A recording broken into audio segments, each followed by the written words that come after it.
Okay, hey guys, Assalamualaikum. Welcome back to my channel. Aku cuma nak tanya satu kepada korang. Korang biasa tak dengar perkataan kucing hitam? Biasa dengar tak cerita berkait dengan kucing hitam ni? Di mana kalau kita pernah dengar dulu daripada zaman nenek moyang kita percaya di mana kalau ada jenazah dalam rumah, kita tak boleh tinggalkan jenazah tu seorang dalam rumah sebab dikuatiri akan ada kucing hitam masuk ke dalam rumah dan langkah mayat tu, lepas tu mayat bangun balik. Wow, memang bunyi dia macam seram. Kalau masa kita zaman kecil-kecil dengar dulu, memang seram gila lah. Jadi betul atau tak apa yang kita pernah dengar ni? So dalam video ni, apa pun yang korang akan dengar, anggap sahaja sebagai hiburan. Sebab benda yang paling benar dan benda yang paling perlu korang percaya adalah Al-Quran. Berbaliklah kepada Al-Quran. Dan aku tidak memerlukan korang untuk percaya dalam cerita ini, dan aku juga tidak memerlukan korang untuk tidak percaya. Just gunakan sebagai hiburan. Check it out.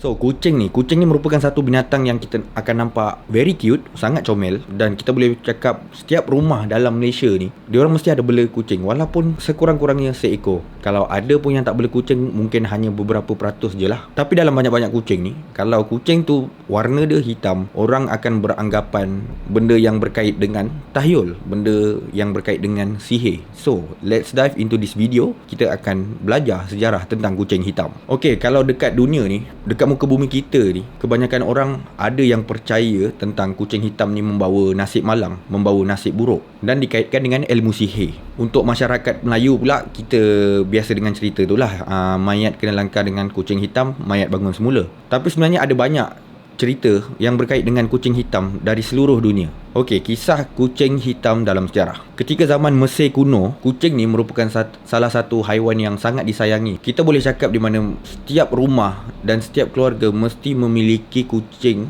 walaupun seekor, sekurang-kurangnya seekor, mesti dia orang bela kucing punya. Ini disebabkan tamadun tu kaya dengan hasil bijirin dan merupakan salah satu pendapatan utama, tanaman utama ketika tamadun itu. Dan kucing ni merupakan salah satu haiwan yang boleh tangkap tikus, salah satu haiwan perosak yang selalu berada pada tanaman bijirin itu. Jadi tikus, kucing, tikus, korang tahulah, kucing kalau nampak tikus confirm dia kejar sampai dapat punya. Tapi bila kucing dah warna hitam, dia orang dah mula percaya benda lain. Macam-macam ideologi dan macam-macam kepercayaan yang dia orang akan percaya ketika itu. Salah seorangnya Dewi Bastet. Dewi Bastet ni adalah satu dewi yang sangat popular ketika itu. Dewi Bastet ni dipercayai menjadi penjaga kepada wanita, menjaga keluarga dan kesuburan. Selain tu, Dewi Bastet ni menjadi penghalang daripada penyakit-penyakit yang berkait dengan roh jahat. Dan mereka sangat mempercayai Dewi Bastet ni menjelma sebagai seorang manusia yang berkepala kucing hitam. Jadi korang mesti biasakan dengan sejarah-sejarah lama yang korang nampak patung-patung atau gambar manusia tapi kepalanya kepala kucing, warna hitam pula tu kepalanya. Itu yang popularnya tentang kucing hitam time tu. Apabila Dewi Bastet ni seorang dewi yang popular dan mempunyai kepala kucing hitam, maka berlakulah penyembahan terhadap kucing hitam yang berlarutan sehingga ribuan tahun sampai ke zaman tamadun Rom. Salah satu tamadun yang paling kuat ketika itu, yang paling popular, satu dunia tahu dia punya kekuatan tamadun Rom tu macam mana. Pada tahun 375 Masihi, Maharaja Theodosius yang beragama Kristian, dia cakap di mana dia melarang, dia sangat-sangat melarang agama-agama purba, termasuklah tabiat menyembah Dewi Bastet, dewi yang berbentuk manusia tapi berkepala kucing hitam. Kalau dekat India pula, berbeza pula cerita dia. Kucing hitam sering dikaitkan dengan seorang dewa yang dinamakan Dewa Shani Bhagwan, seorang dewa yang mampu meramal nasib malang setiap orang. Jadi orang-orang India ni menganggap apabila ada seekor kucing hitam melintas depan mereka, diorang akan percaya di mana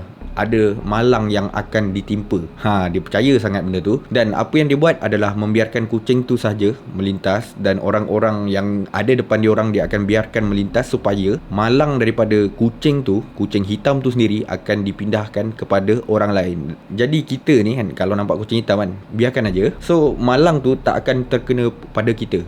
Itu kepercayaan orang India. Kita masuk ke satu zaman di mana zaman kucing hitam ni menjadi satu binatang yang paling malang dalam dunia ketika itu. Pada zaman pertengahan, bermula daripada abad ke-5, ketika kejatuhan Empire Rome, inilah zaman di mana zaman kucing hitam ni betul-betul malang, memang betul-betul sway ketika itu. Berdasarkan sumber cerita daripada rakyat zaman pertengahan, seorang bapa dan seorang anak ni telah melempar sebiji batu kepada kucing tu.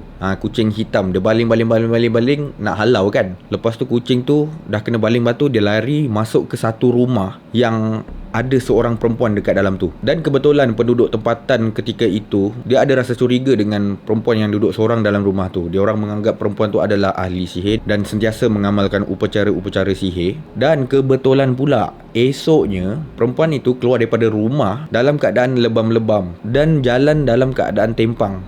Nampak macam ada berlaku kemalangan dekat situ. Dia nampak cedera teruk. Disebabkan kejadian itu, orang semua menganggap kucing yang dilempar batu pada hari semalamnya merupakan jelmaan kepada perempuan itu. Seorang perempuan sihir, ataupun kita panggil witches, ahli sihir, yang boleh menyamar sebagai kucing hitam. Jadi disebabkan tu, bila kita nampak kucing hitam ni, mesti berkait dengan benda-benda sihir, benda-benda dark magic, benda-benda yang jahat, benda-benda yang berkait dengan alam gaib. Selepas itu, amalan ilmu sihir ni mula dipercayai dan berleluasa di Eropah dan Amerika. Dan disebabkan tu, kucing hitam menjadi mangsa. Kita boleh cakap lah kucing hitam ni menjadi duta kepada ilmu sihir. Pada tahun 1233, Ketua Gereja Katolik yang bernama Pope Gregory telah mengumumkan di mana kucing hitam ni merupakan jelmaan iblis dan jelmaan syaitan. Ideologi daripada Pope Gregory ni sama seperti Maharaja Theodosius yang menghalang orang lain mengamalkan penyembahan terhadap Dewi Bastet. Disebabkan gereja ketika itu merupakan satu organisasi yang sangat kuat dan berpengaruh di Eropah, semua yang menganut agama Kristian mula memburu kucing hitam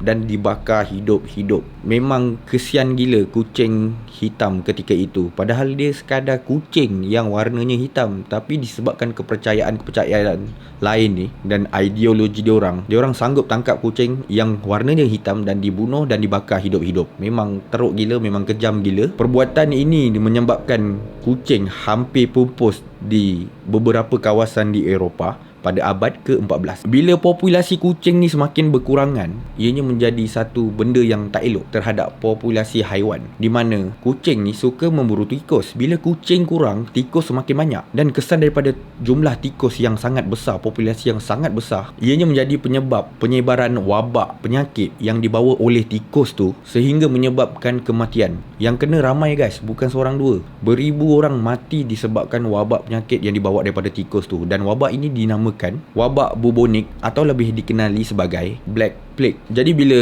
kebanyakan orang percaya benda macam ni dan mempunyai ideologi macam ni, ianya memberi satu reputasi buruk terhadap seekor binatang yang dipanggil kucing, especially warna hitam. Kucing hitam memang jadi benda yang paling tak elok ada ketika itu. Memang tak bagus lah. Nampak je bunuh, nampak bunuh, tangkap bunuh, bakar hidup-hidup, tanam. Sampai macam tu sekali dia orang buat pada kucing yang berwarna hitam. Selain tu, dia memberi satu kepercayaan di mana binatang lain yang berwarna hitam pun turut merasa tempias itu, seperti burung gagak. Asal ada jumpa binatang warna hitam aja, memang dia orang akan bunuh. Hai, dia orang punya kepercayaan ni memang kita kadang tak boleh brain tau. Sampai macam tu sekali. Sebab tu aku cakap dekat korang, aku tak perlukan korang percaya dan aku tak perlukan korang untuk tidak percaya dengan cerita-cerita ni. Anggap sebagai hiburan saja. Pada suatu masa dahulu, ketika Amerika sedang rancak dalam memburu ahli sihir pada abad ke-16 dan ke-17, membela kucing hitam sudah menjadi satu kesalahan besar dan menjadi satu bukti kuat untuk didakwa, di mana korang seorang sebagai pembela kucing hitam ni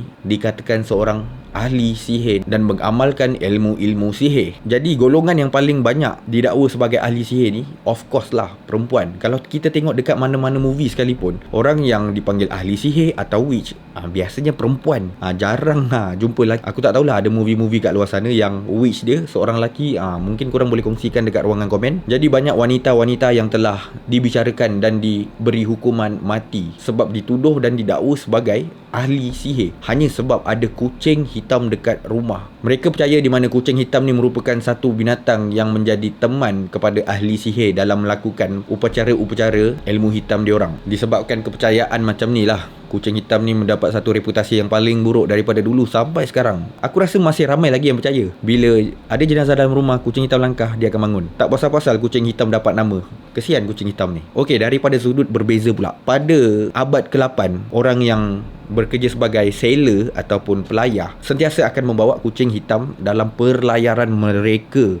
Bila diorang dekat atas laut tu, dalam kapal, diorang pastikan diorang akan bawa kucing. Salah satu sebabnya adalah kucing boleh tangkap tikus. Diorang boleh tangkap, dia boleh bunuh tikus-tikus yang ada dalam kapal diorang ni, kapal laut diorang. Dan diorang sangat percaya di mana kucing dapat meramal cuaca dengan tepat ketika dalam pelayaran tu dan memberikan satu tuah kepada mereka. Benda ni agak logik jugalah, kucing dapat meramal cuaca, sebab kita tahu binatang-binatang ni dia ada six sense. Kita sebagai manusia biasa ni, kita cuma ada 5 sense.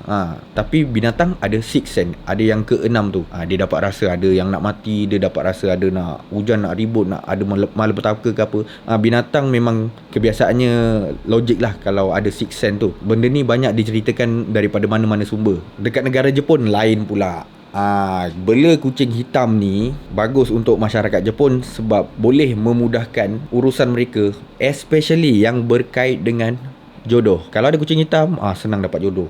Kalau ada kucing hitam, kita akan kekal lama dengan jodoh kita. Kemungkinan besar lah macam tu, apa yang diorang percaya. Manakala di Chile ataupun Chile, aku tak tahu nak sebut apa nama tempat ni, Chile, pemburu harta karun ketika itu akan membela kucing hitam sebab mereka percaya di mana kucing hitam ni membawa tuah dan memberi kekayaan kepada mereka. Jadi bila diorang mencari harta karun tu, kalau bawa kucing hitam memang terang-terang lah, diorang punya peratus untuk dapat harta karun tu memang mudah. Memang confirm dapat bila dia bawa kucing hitam. Tak perlu bawa pun dah cukup. Cukup sekadar kau bela kucing hitam dekat rumah. Bila kau pergi memburu harta karun, korang akan ada tuah dekat situ. Itu apa yang diorang percaya bagi masyarakat Chile. Kesimpulannya adalah tiada pun satu dakwaan yang membuktikan kucing hitam ni membawa malang ataupun membawa tuah dan tidak dapat dibuktikan kebenaran itu. Ini kepercayaan karut daripada dulu sampai sekarang, daripada orang zaman-zaman purba tentang kucing hitam pembawa malang. Jadi guys, ada tak di antara korang yang tahu info-info yang berkait dengan kucing hitam ni? Apa kata korang kongsikan di ruangan komen di bawah. So itu saja video untuk hari ni tentang kucing hitam pembawa malang dan sejarah kucing hitam. Kalau korang suka konten ni, jangan lupa untuk subscribe, jangan lupa share dan jangan lupa like, komen supaya benda ni dapat memberi semangat kepada aku untuk teruskan menghasilkan konten-konten yang seperti ini. Itu saja video untuk kali ini. Assalamualaikum.